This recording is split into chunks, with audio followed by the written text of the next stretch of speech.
আসসালামু আলাইকুম। অনেকদিন ধরে ভাবতেছিলাম গরুর খামারে গরুর জন্য সাইলেজ তৈরি করার জন্য মূলত আমরা একটা হাউস তৈরি করব, কিন্তু কাজের ব্যস্ততার কারণে সেই সময় আমাদের আর হয়ে উঠতেছিল না। কিন্তু এবছর আমরা প্ল্যান করেছিলাম যে এই হাউসটা আমরা করবই, কারণ প্রতি বছর আমাদের ঘাসের সমস্যা হয় এবং বর্ষার শেষে ওই সিজনে আমাদের গরুর খামারের জন্য পর্যাপ্ত পরিমাণে খড় কিনতে হয়, যেটা অনেক টাকা দিয়ে কিনতে হয়। এই কারণে মূলত এই প্ল্যানটা আমাদের করা হয়েছে। কিন্তু এখন বৃষ্টির সিজন হওয়ার কারণে এই কাজটা করতে আমাদের ব্যাপক সমস্যায় পড়তে হচ্ছে। এর কারণ হচ্ছে কয়েকদিন পর পর বা দু একদিন পর পর বৃষ্টি হচ্ছে, আর বৃষ্টির কারণে কাজটা আমাদেরকে বন্ধ রাখতে হচ্ছে। আবার দেখা যায় যে অনেক সময় আমাদেরকে পলিথিন দিয়ে ঢেকে তারপরে এই কাজগুলিকে করতে হচ্ছিল।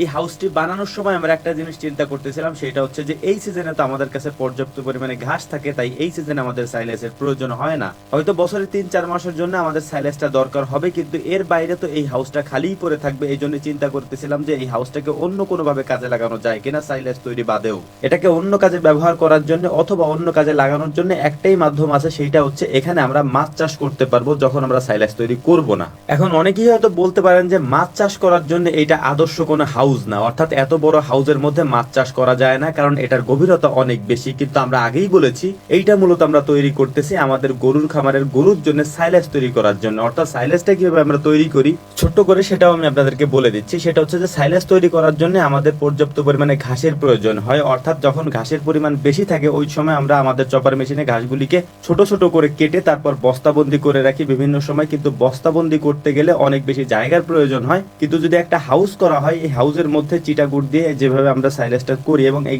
ঘাসগুলিকে যেভাবে দীর্ঘদিন পর্যন্ত আমরা সংরক্ষণ করে রাখি, সেই প্রক্রিয়াটার মাধ্যমে হাউসটা হচ্ছে সব থেকে বেস্ট। এবং হাউসের মধ্যে অনেক বেশি ঘাস একসাথে মজুত করে রাখা যায়, সাইলেজ করে রাখা যায়, যেটা অনেক দিন পর্যন্ত গরুকে খাওয়ানো যায়। এ কারণেই মূলত হচ্ছে হাউসের এখানে উঠার জন্য আমরা একটা আলাদা সিঁড়ির ব্যবস্থা করেছি, যাতে করে ঘাসগুলিকে মাথায় করে নিয়ে এই হাউসের ভিতরে রাখা যায়। তো যাই হোক, আলহামদুলিল্লাহ প্রায় 13 থেকে 14 দিন পর্যন্ত এই হাউসের কাজ চলছে। কারণ এটা আমি আপনাদেরকে আগেই বলেছি, বৃষ্টির কারণে এই কাজগুলি করতে আমাদের নানান ধরনের সমস্যায় পড়তে হচ্ছিল এবং মাঝে মাঝে এটাকে পলিথিন দিয়ে ঢেকে তারপরে এই কাজগুলিকে আমাদেরকে সম্পন্ন করতে হয়েছে বৃষ্টির কারণে। বৃষ্টি যেহেতু প্রচুর পরিমাণে হয় ইদানিং, তো ফাইনালি আলহামদুলিল্লাহ হাউসটা তৈরি হয়ে যাওয়ার পর এখন এটার উপর থেকে পলিথিনটাকে আমরা সরিয়ে নিব এবং এটাকে সুন্দর করে ধুয়ে পরিষ্কার করে এটার মধ্যে প্রথমে আমরা পানি দেওয়ার চেষ্টা করব। পানি দিয়ে দেখবো কোনো জায়গা দিয়ে ছিদ্র আছে কিনা বা কোনো জায়গা দিয়ে পানি বের হয় কিনা। এখানে আমরা আলাদা একটা পানির ট্যাপ বানিয়ে রেখেছি যেখান থেকে পানি বের হবে, কারণ যেহেতু এটাকে আমরা মাছ চাষের জন্য ব্যবহার করে করব, এই কারণে মূলত এই কাজটা আমাদের করা। আমরা এখানে দেখবো যে কোন কোন মাছে হাউস পদ্ধতিতে পালন করলে গ্রোথ বেশি আসে। তো এটার মধ্যে আমরা প্রথমে ভাবছিলাম যে হয়তো তেলাপিয়া চাষ করা যেতে পারে, অর্থাৎ মনোসেক্স তেলাপিয়া চাষ করা যেতে পারে, অথবা রঙিন মাছ চাষ করা যেতে পারে।